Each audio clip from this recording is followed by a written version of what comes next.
يا أيها الناس إنه قد أقبل إليكم شهر الله بالبركة والرحمة والمغفرة، شهر هو عند الله أفضل الشهور، وأيامه أفضل الأيام، ولياليه أفضل الليالي، وساعاته أفضل الساعات.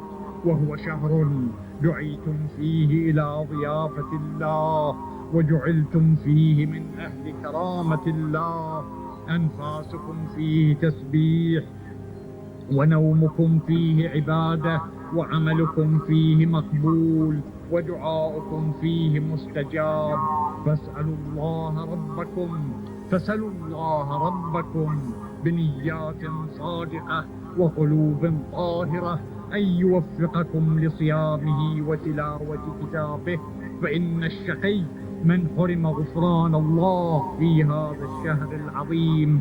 واذكروا بجوعكم وعطشكم فيه، جوع يوم القيامة وعطشه، وتصدقوا على فقرائكم ومساكينكم، ووقروا كباركم، وارحموا صغاركم، وصلوا أرحامكم، واحفظوا ألسنتكم، وعفوا عما لا يحل النظر إليه أبصاركم، وغضوا عما لا يحل النظر إليه أبصاركم.